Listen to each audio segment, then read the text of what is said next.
Mi hijo me abrazó fuerte esa tarde de marzo. Con lágrimas en los ojos, me dijo que necesitaba ayuda urgente, que su negocio estaba en problemas y que si no conseguía dinero rápido, lo perdería todo. Me habló de los ahorros familiares, de cómo papá hubiera querido que la familia se mantuviera unida, de cómo yo era la única que podía salvarlo. Confié en él como siempre lo había hecho. Le di los $80,000 que junté limpiando casas durante 30 años, trabajando doble turno, vendiendo tamales los fines de semana, renunciando a todo para asegurar mi vejez. 2 días después abrí Facebook y vi sus fotos brindando con champán en Roma, abrazado a su esposa Valeria y a su suegra Patricia, las 3 sonrisas burlándose de mí desde la Fontana di Trevi. En ese momento algo se rompió dentro de mí, pero no fue mi espíritu. Fue la venda que me impedía ver quién era realmente mi hijo. Esa noche entendí que ya no era solo una madre traicionada, sino una mujer que acababa de descubrir un poder que ni yo misma sabía que tenía. Sigue mi historia hasta el final y comenta la ciudad desde donde me estás viendo para saber qué tan lejos ha llegado mi relato. Me llamo Rosa Elena Méndez y tengo 67 años. Nací en un pueblo pequeño de Michoacán, donde aprendí desde niña que el valor de una mujer se mide en su capacidad de sacrificio. Cuando tenía 23 años me casé con Roberto, un hombre bueno, pero de pocos recursos, que trabajaba en la construcción. Nos vinimos a la Ciudad de México buscando un futuro mejor, y aquí nació nuestro único hijo, Sebastián. Desde el momento en que lo tuve en mis brazos supe que haría cualquier cosa por él. Roberto murió cuando Sebastián tenía 15 años. Un accidente en la obra que nos dejó solas y sin más ingreso que mi trabajo limpiando casas en las colonias ricas de Polanco y Lomas. Cada madrugada me levantaba a las 4 para tomar el primer microbús. Llegaba a las casas donde me trataban como invisible, lavaba, planchaba, cocinaba y regresaba tarde en la noche con las manos destrozadas y la espalda dolorida. Pero nunca me quejé, porque cada peso era para la educación de Sebastián, para que él tuviera lo que yo nunca tuve. Vendí el único terreno que mis padres me dejaron en Michoacán para pagar su universidad privada. Hacía tamales de rajas y de mole que vendía entre los vecinos todos los fines de semana para sus libros y sus gastos. Me vestía con ropa de segunda mano, mientras él estrenaba tenis de marca. Nunca tomé vacaciones. Nunca fui al doctor cuando me enfermaba. Nunca gasté un peso en mí misma. Todo era para mi hijo, para que él llegara a ser alguien, para que no sufriera como yo sufrí. Y Sebastián lo logró. Se graduó de Administración de Empresas, consiguió un buen trabajo en una empresa transnacional. Me sentía tan orgullosa cuando lo veía con su traje y su portafolio. Pensé que todo mi sacrificio había valido la pena. Pero entonces conoció a Valeria, una muchacha de familia acomodada de Cuernavaca, hija de un empresario fracasado que había perdido todo en malas inversiones, pero que mantenía las apariencias. Desde el primer día que la trajo a casa, sentí algo extraño en la forma en que me miraba, como si fuera un mueble viejo que no encajaba en sus planes. Su madre, Patricia, era peor, una mujer de uñas postizas y bolsas de imitación que se creía de alta sociedad. En la boda ni siquiera me consultaron nada. Yo solo fui la señora mayor sentada en una esquina, viendo cómo mi hijo se casaba en un jardín elegante que seguramente costó más de lo que yo gané en 10 años. Después de casarse, todo cambió. Sebastián empezó a visitarme menos, siempre con excusas de que estaba ocupado, de que Valeria necesitaba esto o aquello. Cuando iba a su departamento en La Condesa, me sentía fuera de lugar. Valeria me ofrecía café como si fuera una visita incómoda y no la madre de su esposo. Un día de Reyes llegué con regalos para ellos y escuché a Patricia decirle a Valeria en la cocina que no entendía por qué Sebastián seguía permitiendo que esa vieja pueblerina viniera a molestarlos. Esa vieja pueblerina era yo, la que se había roto el lomo para que su yerno tuviera una profesión y pudiera casarse con su hija.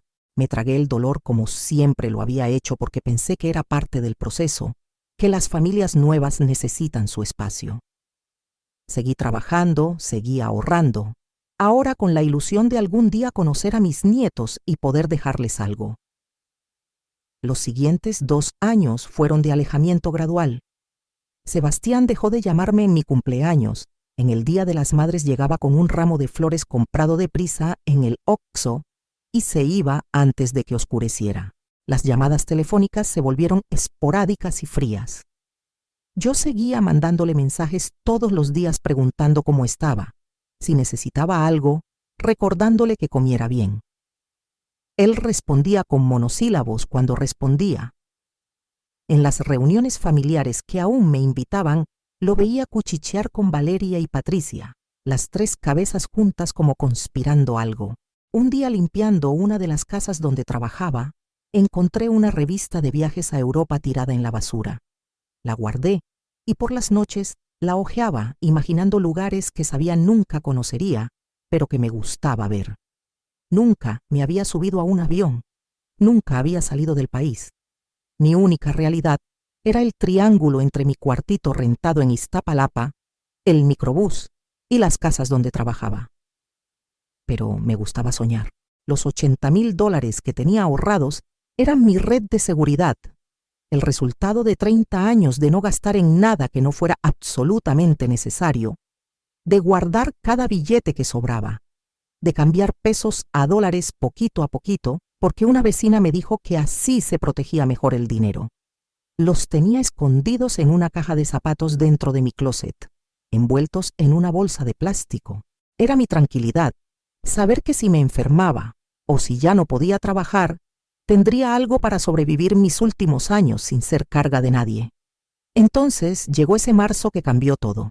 Sebastián apareció en mi puerta un miércoles por la tarde, algo inusual porque nunca me visitaba entre semana. Traía los ojos rojos y la cara desencajada. Se sentó en mi pequeña sala y empezó a llorar como no lo veía llorar desde que era niño. Me dijo que su negocio estaba en quiebra, que había invertido en una franquicia de cafeterías con un socio que resultó ser un estafador, que si no conseguía dinero urgente, iba a perder todo y quedar endeudado por años. Habló de Valeria, de que estaba devastada, de que podrían perder su departamento. Mencionó a mi difunto Roberto. Dijo que papá hubiera querido que la familia se mantuviera unida en los momentos difíciles, que los ahorros familiares eran precisamente para eso, para las emergencias. Me abrazó fuerte. Olía a ese perfume caro que usaba y que a mí siempre me pareció demasiado fuerte, y me susurró al oído que yo era su única esperanza, que era la mejor madre del mundo, que me lo devolvería todo en 6 meses cuando resolviera la situación legal. Yo sentí que el pecho se me partía viendo sufrir a mi hijo. Toda mi vida había sido para él, para su bienestar, para su felicidad. No dudé ni un segundo. Al día siguiente fuimos juntos a la casa de cambio. Convertí mis dólares a pesos como él me pidió, porque dijo que necesitaba depositarlos en una cuenta específica. Me hizo firmar un papel donde decía que era un préstamo familiar. Me explicó que era por cuestiones legales del negocio. Le di el dinero en efectivo, todo, hasta el último billete. Me volvió a abrazar, me dijo, «Te amo, mamá». Me prometió que en 6 meses estaría de vuelta pagándome con intereses. Lo vi irse en su coche por la calle polvosa de mi colonia y sentí una mezcla extraña de tristeza por mi dinero y felicidad por poder ayudar a mi hijo. Los primeros 2 días estuve intranquila pero confiada. El tercer día una de mis clientas, la señora Campos, me preguntó si me pasaba algo porque me veía distraída. Le conté que había prestado dinero a mi hijo para su negocio. Ella me dijo que ojalá todo saliera bien y de manera casual comentó que qué curioso que justo en esa época tanta gente viajaba a Europa porque los vuelos estaban en oferta. Algo en mi estómago se movió incómodo. Esa noche no pude dormir bien. Al día siguiente, en mi hora de comida, abrí Facebook en el celular viejito que tengo. No entraba muy seguido porque realmente no sabía usar bien esas cosas, pero Sebastián me había enseñado lo básico. Revisé su perfil. Lo que vi me dejó sin aire. Fotos recientes, subidas apenas horas antes. Mi hijo brindando con una copa de champán con la Torre Eiffel de fondo. Mi hijo y Valeria besándose frente al Coliseo romano. Mi hijo, Valeria y Patricia, las tres con lentes oscuros de diseñador, caminando por las calles de Florencia cargando bolsas de tiendas de lujo. Los comentarios de sus amigos felicitándolos por el viaje soñado, por darse esos lujos, por vivir la vida. Valeria había escrito en una publicación que era el viaje de sus sueños, que después de tanto trabajar se lo merecían, con hashtags de vida de lujo y bendecida. Sentí que el piso se abría bajo mis pies. Las manos me temblaban tanto que casi se me cae el teléfono. Leí y releí tratando de encontrar una explicación lógica. Tal vez eran fotos viejas, pero no. Las fechas eran de ese mismo día, con la zona horaria de Italia. Tal vez había entendido mal y el viaje era parte del negocio, pero las fotos mostraban pura diversión, puro turismo, puros lujos. Esa noche no pegué el ojo. Me la pasé viendo y reviendo esas fotos en mi celular hasta que me dolieron los ojos. En una de ellas se veía claramente una etiqueta de una tienda de Roma en una bolsa que cargaba Valeria, ropa cara, de esas que cuestan lo que yo ganaba en 3 meses. En otra foto, Patricia posaba con un collar que se veía finísimo. Mi hijo sonreía con una felicidad que nunca le vi cuando estaba conmigo. Tomé capturas de pantalla de todo, aunque no sabía bien para qué. Solo sentía que necesitaba guardar esas pruebas de mi estupidez.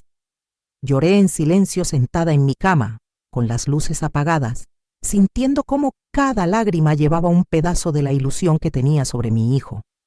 Pero más que tristeza, empecé a sentir algo que nunca había sentido hacia él, una rabia fría que me nacía del estómago y me subía a la garganta.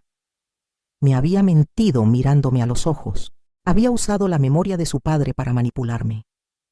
Había planeado todo, el teatro del llanto, el abrazo, las palabras precisas que sabía que me iban a quebrar. No fue un impulso, fue una estrategia fríamente calculada para robarme los ahorros de mi vida. Y lo peor era que lo había hecho con la ayuda de esa mujer y esa suegra que seguramente estaban celebrando en este momento lo tonta que era la vieja pueblerina que se había tragado el cuento completo. A la mañana siguiente me levanté diferente. Mis ojos estaban secos, ya no quedaban más lágrimas. Me vi al espejo y no reconocí a la mujer que me miraba de vuelta. Tenía 67 años, arrugas profundas, manos venosas y maltratadas, el cuerpo cansado de décadas de trabajo duro. Pero había algo nuevo en mis ojos, algo duro que nunca antes había estado ahí. Fui a trabajar como siempre, pero mi mente estaba en otro lado. Mientras trapeaba los pisos de mármol de la casa de la señora Campos, no podía dejar de pensar. La señora Campos era abogada retirada, una mujer elegante de unos 70 años que siempre había sido amable conmigo, de las pocas que me trataba como persona y no como parte del inventario de su casa. Ese día me preguntó directamente qué me pasaba porque dijo que me veía como alma en pena. Me quebré. Le conté todo. Ella escuchó en silencio, fue a su estudio y volvió con una carpeta. Me dijo: Rosa Elena, lo que tu hijo hizo se llama fraude y abuso de confianza y es un delito. Me explicó que el papel que firmé podría usarse legalmente para exigir la devolución del dinero. Pero luego me preguntó algo que me dejó pensando. Me dijo: Rosa, antes de ir por la vía legal, quiero que pienses algo. Tu hijo sabe todo de ti, conoce tu situación, sabe que dependes de ese dinero para tu vejez. Pero ¿tú qué sabes realmente de su vida, de su situación real? Esa pregunta se me clavó en el cerebro. Esa misma tarde hice algo que nunca había hecho. Llamé a mi prima Leonor, que trabajaba limpiando oficinas en el edificio donde Sebastián tenía su empleo. Le pedí que con mucho disimulo averiguara cómo andaba mi hijo en su trabajo. 2 días después, Leonor me llamó con información que me heló la sangre. Sebastián había renunciado a su trabajo hacía 3 meses. 3 meses. No había ningún negocio de cafeterías, no había ningún socio estafador, no había nada de lo que me contó. Simplemente había renunciado porque, según le contó a un compañero, se iba a dedicar a viajar un tiempo con el dinero que le iba a sacar a alguien. Leonor incluso había escuchado a una de las secretarias comentar que el hijo de la señora de la limpieza se había vuelto un mantenido de la esposa. Cada palabra era una puñalada, pero necesitaba escucharlas todas. Investigué más. Hablé con una vecina de mi hijo que vendía cosméticos y que a veces visitaba su edificio. Me confirmó que desde hacía meses Sebastián pasaba los días en el departamento sin hacer nada productivo, mientras Valeria salía a trabajar en la empresa de su tío. Me dijo también que había escuchado a Patricia presumir en el elevador que pronto se irían todos a Europa a vivir la buena vida. Fue entonces cuando recordé algo que había olvidado por completo, algo que enterré en mi memoria hace muchos años porque me daba vergüenza. Mi papá, antes de morir, no solo me dejó ese terreno en Michoacán que vendí para la Universidad de Sebastián, me dejó también un departamento pequeño en Guadalajara que había comprado en los años 70 cuando los precios eran bajos. Yo nunca le presté atención a esa propiedad porque estaba rentada a un precio mínimo a una familia de conocidos de mi papá, y el dinero que generaba apenas cubría los impuestos. Era tan poco que básicamente me olvidé de que existía.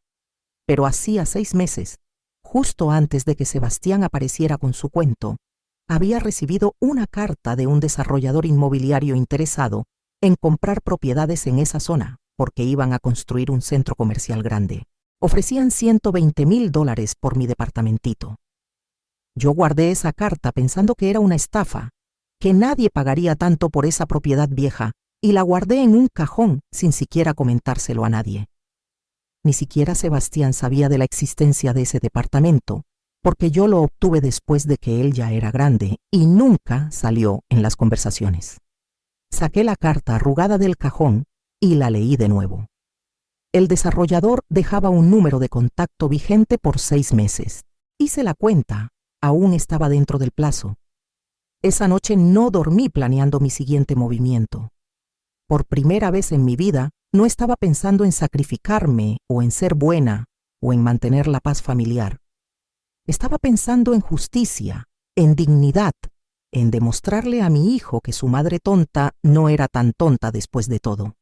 Al día siguiente llamé al desarrollador. Era real. Me citaron en sus oficinas de Guadalajara. Pedí permiso en mis trabajos, tomé un autobús nocturno que me dejó toda adolorida, pero me ahorró el costo de un vuelo. En la reunión me explicaron todo. La zona se había revalorizado muchísimo. Mi departamento estaba en una ubicación perfecta. Me ofrecieron $130,000 como oferta final. Firmé los papeles temblando. Me depositaron el dinero en una cuenta nueva que abrí ese mismo día en un banco donde Sebastián nunca sabría. Regresé a la Ciudad de México sintiéndome extraña, poderosa y asustada al mismo tiempo. Ahora tenía más dinero del que mi hijo me robó. Dinero que él no sabía que existía. Dinero que cambiaba completamente el tablero de juego. Pero no hice nada todavía. Esperé. Sebastián regresó de Europa 3 semanas después. Me mandó un mensaje diciendo que ya estaba de vuelta, que nos viéramos pronto. Pasaron 5 días sin que apareciera. Finalmente lo llamé yo haciéndome la preocupada, preguntándole cómo iba todo con el problema del negocio. Me dijo con una voz cansada y actuada que seguía muy complicado, que necesitaba más tiempo, que tuviera paciencia. No mencionó para nada el viaje. Yo tampoco.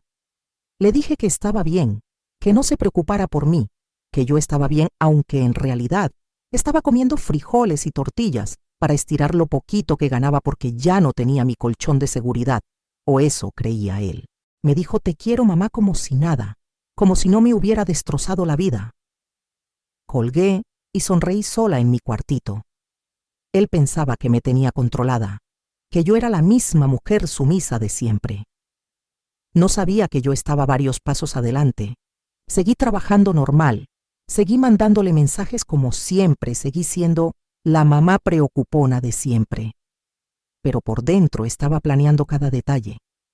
Contraté a la señora Campos como mi abogada, pagándole con parte de mi dinero nuevo. Ella investigó a fondo. Descubrimos que Sebastián y Valeria tenían deudas enormes de tarjetas de crédito, que vivían una vida de apariencias que no podían sostener, que el departamento donde vivían estaba a nombre de los padres de Valeria y que en realidad no tenían nada propio. Mi dinero no solo se lo habían gastado en el viaje, sino también en pagar deudas urgentes que tenían. La señora Campos me explicó que legalmente podía demandarlos y probablemente ganaría, pero me sugirió algo mejor. Me dijo que la mejor venganza no era destruirlos legalmente, sino demostrarles que no me necesitaban, porque yo no los necesitaba a ellos, que la madre pobre y dependiente que ellos creían que era, en realidad tenía más recursos y más dignidad de lo que jamás imaginaron. Me ayudó a planear cada paso. Primero, vendí algunas cosas viejas que tenía guardadas, joyas sin valor sentimental que heredé de mi mamá y que nunca usaba. Junto con mi dinero del departamento, ahora tenía un capital que me permitía cambiar de vida por completo. Renuncié a todos mis trabajos de limpieza. Después de 30 años de arrodillarme a limpiar pisos ajenos, simplemente dejé de hacerlo. La sensación fue aterradora y liberadora al mismo tiempo. Busqué un departamento pequeño pero digno en una zona segura de la ciudad, en la colonia Narvarte. Un lugar con elevador para no destrozarme las rodillas en las escaleras, con buena luz y cerca del metro. Lo renté y me mudé sin decirle nada a Sebastián. Cambié mi número de teléfono, cerré mi Facebook, desaparecí de su radar por completo. Sabía que eventualmente se daría cuenta, pero quería que pasara un tiempo.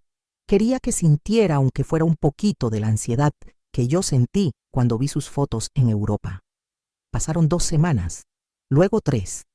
Finalmente un día la señora Campos me llamó riéndose. Me contó que Sebastián había ido a buscarme a mi antiguo cuartito en Iztapalapa y la casera le dijo que me había mudado sin dejar dirección.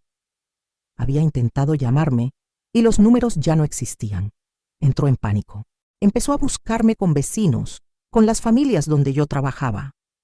Nadie sabía nada porque yo les había pedido discreción a todos. La señora Campos, que seguía en contacto conmigo por otros medios, me contaba todo lo que su red de conocidos le informaba. Sebastián hasta puso un mensaje en Facebook preguntando si alguien sabía de mí, diciendo que estaba preocupado por su mamá, que había desaparecido. La hipocresía me daba risa y coraje al mismo tiempo. Dejé que sufriera un mes entero. Luego ejecuté la segunda fase de mi plan. Le mandé una carta certificada a su departamento, escrita por la señora Campos en papel membretado de su despacho legal. La carta decía formalmente que yo exigía la devolución inmediata de los $80,000 que él había obtenido mediante engaño, con intereses, y que tenía 30 días para responder o enfrentaría acciones legales por fraude. Incluía copias de las capturas de pantalla de sus fotos en Europa, el papel que me hizo firmar donde decía préstamo, y testimonios de personas que confirmaban que no existía ningún negocio de cafeterías. Sabía que no tenía $80,000 para devolverme. Ese era precisamente el punto. Quería que sintiera la desesperación, la impotencia, el miedo de perderlo todo como yo lo sentí cuando descubrí su traición. 2 días después de recibir la carta, Sebastián se volvió loco buscándome. Fue a todos lados. Finalmente logró contactar a Leonor, mi prima, y le rogó que me diera un mensaje, que necesitaba hablar conmigo urgentemente, que por favor le diera una oportunidad de explicar. Leonor me llamó, y yo le dije que le dijera que me contactara por escrito a través de la abogada. Sebastián le mandó un email desesperado a la señora Campos. Decía que todo había sido un malentendido, que sí tenía intención de devolverme el dinero, pero que necesitaba más tiempo, que yo era su madre, y que cómo era posible que lo tratara así, que la familia se arregla en familia, no con abogados. La señora Campos me leyó el email, y las dos nos reímos de la ironía. Ahora sí me llamaba su madre, ahora sí hablaba de familia. Le respondimos que teníamos pruebas suficientes para proceder legalmente, y que si no presentaba un plan de pago concreto en una semana, tomaríamos acciones. Sebastián respondió con un plan ridículo de pagarme $1,000 mensuales durante no sé cuántos años. Era un insulto. Le dijimos que no era aceptable. Entonces pasó algo que no me esperaba. Valeria me mandó un mensaje a través de una amiga mutua que aún tenía mi contacto antiguo y que la amiga le pasó el nuevo. El mensaje decía que yo era una vieja miserable y resentida, que su esposo me había ayudado toda la vida y que ahora que él necesitaba apoyo yo le daba la espalda, que era una mala madre, que me iba a arrepentir de meterme con su familia, que su mamá Patricia conocía a abogados muy buenos que me iban a demandar por extorsión. Leí ese mensaje varias veces. Cada palabra confirmaba que había tomado la decisión correcta. Esa mujer nunca me vio como familia, siempre fui un estorbo. Y ahora que descubría que el estorbo tenía dientes, se ponía furiosa. No respondí nada. El silencio es más poderoso que cualquier insulto. Una semana después vino lo mejor. La señora Campos recibió una llamada de un abogado barato que representaba a Sebastián. El tipo intentó intimidarla diciendo que mi caso no tenía fundamentos, que era un asunto familiar, que su cliente estaba dispuesto a llegar a un acuerdo, pero que mis exigencias eran abusivas. La señora Campos, que tiene 40 años de experiencia legal, se lo comió vivo en la llamada. Le explicó punto por punto cómo el fraude estaba perfectamente documentado, cómo teníamos pruebas de la premeditación, incluyendo el hecho de que Sebastián había renunciado a su trabajo antes de pedirme el dinero, cómo las fotos en redes sociales demostraban el uso indebido de los fondos obtenidos con engaño. El abogado se quedó callado y dijo que consultaría con su cliente. Pasaron 3 días y recibí algo inesperado. Una carta escrita a mano por Sebastián, enviada a la dirección del despacho de la señora Campos, porque no sabía dónde vivía yo ahora. La carta era larga y decía muchas cosas. Pedía perdón, decía que se había dejado llevar por Valeria y Patricia, que ellas lo habían presionado para conseguir dinero para el viaje, que él era un débil que no supo decir que no, que me amaba y que no podía vivir sabiendo que su madre lo odiaba. Lloraba en el papel con palabras calculadas para tocar mi corazón de madre. Terminaba diciendo que no tenía cómo devolverme el dinero completo, pero que me ofrecía todo lo que tenía de valor, unas acciones de la empresa donde trabajaba, antes que valían unos 20,000 pesos, su coche que estaba a su nombre, y que el resto me lo pagaría trabajando el tiempo que fuera necesario. Leí esa carta sin derramar una lágrima. La madre vieja que fui hubiera corrido a abrazarlo y perdonarlo. La mujer nueva que era ahora veía claramente la manipulación. Solo ofrecía devolverme algo ahora que sabía que yo tenía poder legal para destruirlo. No era arrepentimiento genuino, era miedo a las consecuencias. Pero entonces hice algo que ni yo misma entendía completamente en ese momento. Acepté verlo. Le mandé un mensaje a través de la abogada diciéndole que accedía a una reunión, pero que sería en el despacho, con la señora Campos presente, y que trajera todo lo que ofrecía en la carta. El día de la reunión llegué media hora antes. Me había arreglado bien. Me compré ropa nueva por primera vez en años. Me corté el pelo en una estética decente. Hasta me puse un poco de maquillaje. Quería que me viera diferente, que viera que ya no era la mujer derrotada que él recordaba. Cuando Sebastián entró a la sala de juntas, casi no me reconoce. Traía ojeras profundas, había perdido peso, se veía acabado. Venía solo. Valeria ni Patricia se dignaron a acompañarlo a enfrentar su desastre. Se sentó frente a mí y al principio no sabía ni dónde poner la mirada. Puso sobre la mesa un folder con papeles de las acciones, las llaves de su coche y un plan de pagos escrito a mano. La señora Campos revisó todo con calma profesional. Entonces Sebastián me miró directo a los ojos por primera vez y dijo: «Mamá, perdóname. La regué horrible. Soy un mal hijo, pero te juro que voy a compensarte aunque me lleve la vida entera». Yo lo miré sin expresión y le dije: «Sebastián, dime algo. Cuando me abrazaste ese día y me dijiste que tu papá hubiera querido que la familia se mantuviera unida, cuando lloraste en mi sala diciéndome que yo era tu única esperanza, ya tenías comprados los boletos a Europa». No era una pregunta, era una afirmación. Él bajó la mirada y no respondió. El silencio fue su confesión. Le dije, dime otra cosa.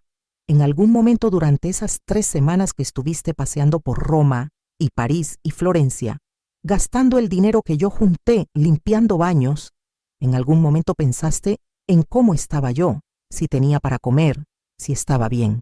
Él empezó a llorar. Dijo que sí había pensado en mí, pero que Valeria y Patricia le decían que no fuera débil, que yo estaría bien porque siempre he sido fuerte, que me lo merecía por haberlo sobreprotegido tanto que nunca aprendió a valorar las cosas. Ahí me quedó claro todo.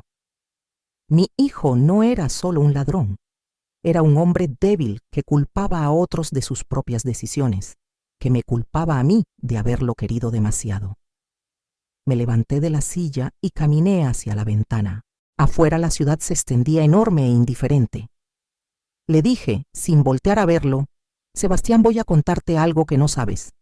Hace 4 meses vendí un departamento en Guadalajara que heredé de tu abuelo. Me dieron $130,000. Escuché cómo inhaló sorprendido. Continué. Ese dinero está seguro en un banco, en una cuenta que tú no conoces.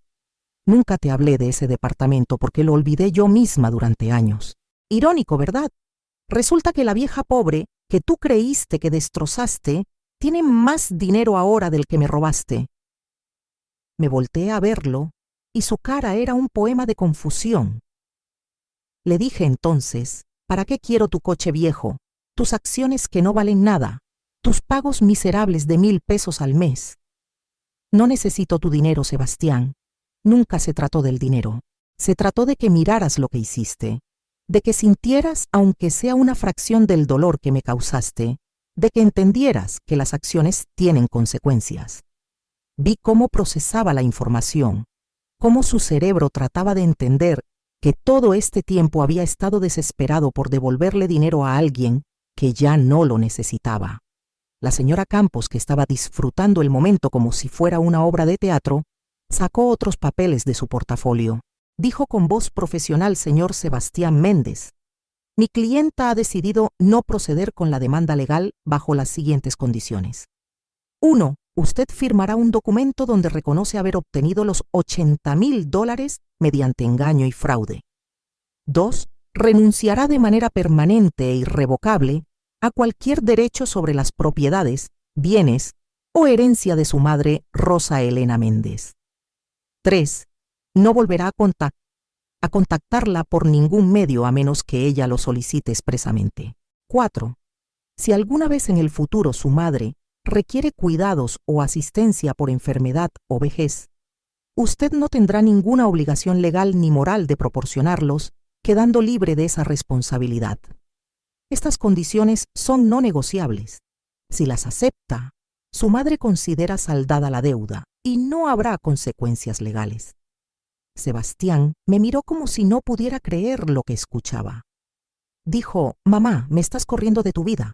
Le respondí: no, hijo, te estoy liberando de la carga de tener una madre. Parece que eso es lo que siempre quisiste. Ahora lo tienes. Eres libre. Firmó los papeles llorando. Cuando terminó, intentó acercarse a abrazarme, pero retrocedí. Le dije: Sebastián, espero que seas feliz con Valeria y con Patricia. Espero que el viaje a Europa haya valido la pena.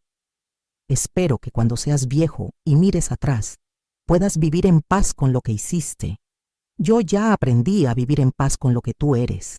Salió de esa oficina destrozado. Yo me quedé sentada un rato largo con la señora Campos en silencio. Ella me preguntó cómo me sentía. Le dije que no sabía, que era una mezcla extraña de victoria y duelo, como si hubiera ganado una batalla pero perdido la guerra. Ella me dijo: no, Rosa, ganaste la guerra más importante, la guerra por tu dignidad y tu paz mental. Los hijos son una bendición cuando honran ese regalo, pero cuando no lo hacen, una madre también tiene derecho a soltarlos y seguir viviendo. Los siguientes meses fueron de transformación completa. Con mi dinero del departamento hice cosas que nunca imaginé. Primero aseguré mi futuro. Invertí una parte en un plan de retiro que me garantiza ingresos mensuales hasta que me muera. Guardé otra parte para emergencias médicas porque a mi edad uno nunca sabe. y con lo que sobró hice algo completamente loco e irresponsable según los estándares de la Rosa Elena de antes. Me inscribí en un grupo de viajes para adultos mayores. Conocí a un grupo de mujeres de mi edad que también estaban solas por diferentes razones, viudas, divorciadas, algunas con hijos que las habían decepcionado como a mí. Nos hicimos amigas rápido. Planeamos un viaje a Oaxaca para el Día de Muertos. Fue la primera vez en mi vida que viajé por placer, que dormí en un hotel, que comí en restaurantes sin culpa, que compré artesanías porque me gustaban y no porque fueran baratas. Caminé por las calles de Oaxaca sintiendo algo que había olvidado que existía. Sentí alegría pura sin estar mezclada con preocupación o sacrificio. En uno de esos viajes conocí a don Alberto, un señor viudo de 70 años que había sido maestro toda su vida. Nos hicimos amigos. Él también tenía una historia de hijos ingratos, un hijo que solo lo buscaba cuando necesitaba dinero. Nos entendíamos sin necesidad de explicar mucho. Empezamos a salir a caminar por el parque, a tomar café, a ir al cine. No era un romance de telenovela, era algo mejor. Era compañía honesta. Era dos personas que habían vivido suficiente para saber qué valía la pena y qué no. Una tarde me preguntó qué había pasado con mi hijo, si había vuelto a buscarte. Le conté que no, que desde la firma de los papeles no había sabido nada de él, que había bloqueado su nuevo número cuando intentó contactarme una vez. Don Alberto me preguntó si lo extrañaba. Le dije la verdad. Extraño al niño que crié, al muchachito que me abrazaba cuando tenía pesadillas, pero ese niño ya no existe. Se convirtió en un hombre que no reconozco y no extraño a ese hombre. Un año después de todo esto, estaba en mi departamento de la Narvarte preparando una cena para don Alberto y algunas amigas del grupo de viajes cuando sonó el timbre. Abrí el portón eléctrico sin preguntar quién era porque esperaba a una de las señoras. Unos minutos después tocaron a mi puerta. Abrí y casi me caigo de la sorpresa. Era Sebastián. Se veía peor que la última vez, más delgado, con ropa arrugada, ojeras profundas. Antes de que pudiera decir nada le pregunté cómo me encontraste. Dijo que había contratado a alguien para investigar, que le costó meses pero que necesitaba verme. Intentó entrar pero le cerré la puerta en la cara dejándola solo entreabierta. Le dije, ¿qué quieres, Sebastián? Firmaste un papel donde renunciabas a contactarme. Empezó a hablar rápido, atropelladamente. Me contó que Valeria lo había dejado, que se había ido con un tipo que tenía dinero de verdad, que Patricia lo culpaba de todo, que perdió el departamento porque no pudo pagar la renta, que estaba viviendo con un amigo, que no conseguía trabajo estable, que su vida era un desastre. Y luego dijo lo que venía a decir. Dijo, mamá, necesito tu ayuda. Sé que tienes dinero. Sé que vendiste un departamento. Por favor, solo préstame algo para salir adelante. Te prometo que esta vez sí te lo devuelvo. Me quedé mirándolo en silencio durante lo que pareció una eternidad. Todos los sentimientos se me vinieron encima al mismo tiempo. La mamá en mí quería abrazarlo y salvarlo como siempre lo había hecho. La mujer nueva, que era ahora, sabía exactamente lo que tenía que hacer. Le dije, Sebastián, hace un año te ofrecí perdonar la deuda a cambio de que me dejaras en paz. Aceptaste ese trato. Ahora vienes otra vez con la mano extendida, esperando que yo resuelva tus problemas. Ya no soy esa mujer. Ya no voy a salvarte de las consecuencias de tus decisiones. Tienes 42 años. Es hora de que aprendas a salvarte solo. Él empezó a llorar ahí en el pasillo. Me suplicó. Me dijo que yo era su única familia, que no tenía a nadie más. Le respondí, tuviste a alguien. Tuviste una madre que te amó más que a su propia vida, que se sacrificó 30 años para darte todo. Pero elegiste usar ese amor como herramienta de manipulación. Elegiste a Valeria y a Patricia sobre mí. Elegiste el dinero fácil sobre la decencia. Ahora tienes que vivir con esas elecciones. Cerré la puerta despacio pero firme mientras él seguía hablando del otro lado. Me apoyé contra la puerta cerrada temblando. Escuché sus pasos alejarse por el pasillo. Escuché el elevador abrirse y cerrarse. Y entonces lloré. Pero no como antes. No lloré por él, sino por mí, por la madre que fui y que tuve que matar para poder sobrevivir. Don Alberto llegó 20 minutos después y me encontró con los ojos rojos. Le conté lo que pasó. Él me abrazó y me dijo: «Hiciste lo correcto, Rosa. Amar a un hijo no significa permitirle que te destruya. A veces la única forma de enseñarles es dejándolos caer». Esa noche durante la cena con mis amigas no mencioné nada de lo que había pasado. Reímos, comimos, planeamos nuestro próximo viaje a Guanajuato. Me fui a dormir tarde, cansada pero en paz. Han pasado 2 años desde todo esto. Ahora tengo 69 años. Vivo sola en mi departamento, que he decorado a mi gusto con plantas y fotos de mis viajes. Sigo juntándome con mi grupo de amigas. Seguimos viajando cada 2 o 3 meses a diferentes lugares de México. Conocí el mar por primera vez en mi vida a los 68 años en un viaje a Mazatlán. Don Alberto y yo seguimos siendo amigos cercanos. Él me hace reír y yo lo escucho cuando extraña a sus nietos. Tomé un curso de repostería y ahora hago pasteles que vendo entre los vecinos, no porque necesite el dinero, sino porque me gusta y me mantiene ocupada. Sebastián no ha vuelto a buscarme. De vez en cuando algún conocido mutuo me cuenta algo de él, que está trabajando en una tienda, que consiguió un cuartito para rentar, que Valeria se casó con el tipo rico y ahora presume en redes sociales una vida de lujos. No siento nada cuando escucho esas cosas, ni satisfacción ni tristeza, solo una indiferencia tranquila.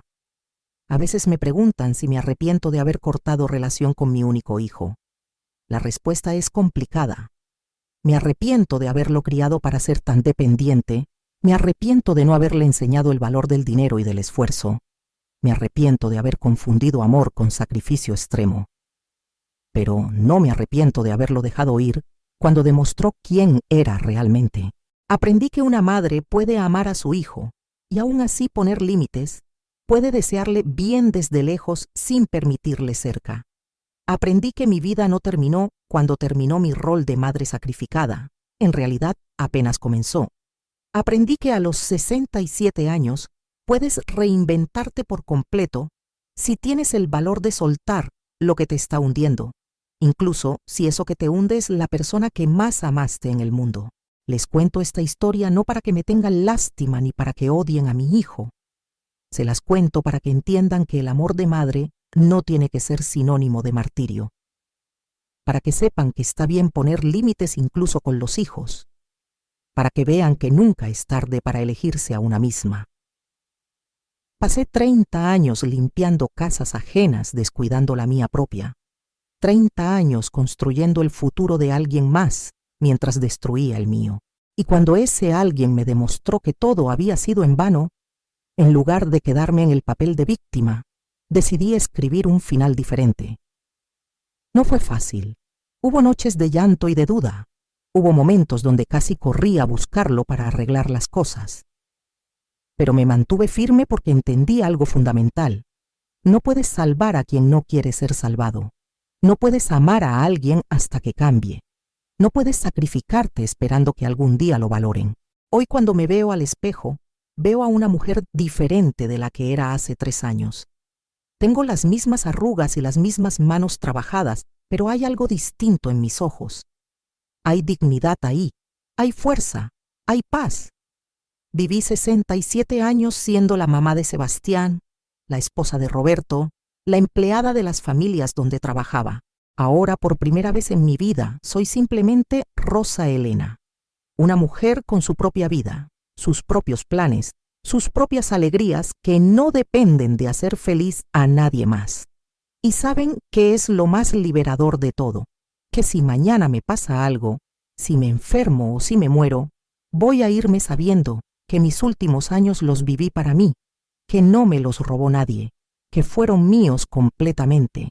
Así que si estás escuchando esta historia y te sientes identificada, si tienes hijos que abusan de tu amor, si has sacrificado tanto que ya no queda nada de ti, quiero que sepas que no es egoísmo elegirte, es supervivencia. Quiero que sepas que puedes amar a tus hijos y aún así alejarte si te están destruyendo. Quiero que sepas que nunca es tarde para empezar de nuevo. Yo lo hice a los 67 y fue la mejor decisión de mi vida. No sé qué pasará con Sebastián, si algún día entenderá realmente lo que hizo, si se arrepentirá de verdad o si siempre me culpará por no haberlo rescatado una vez más. Honestamente ya no es mi problema. Él es un adulto responsable de sus decisiones. Yo ya cumplí mi parte, lo crié, lo eduqué, le di todo lo que pude. Lo que haga con su vida de aquí en adelante es su responsabilidad, no la mía. Y esa verdad, por dolorosa que sea, me liberó de una carga que llevaba desde que nació. ¿Qué harías tú en mi lugar? ¿Habrías perdonado y ayudado otra vez o habrías hecho lo mismo que yo? Comenta abajo tu opinión. Me gustaría saber qué piensa la gente de mi historia. Y si conoces a alguien que esté pasando por algo similar, comparte este relato. A veces ayuda a saber que no estamos solas en este tipo de dolor. Gracias por escucharme hasta el final. Gracias por permitirme contar mi verdad sin juzgarme. Les mando un abrazo grande desde mi departamentito en la Narvarte, desde esta nueva vida que construí sobre las cenizas de la antigua, desde este lugar de paz que nunca pensé que alcanzaría.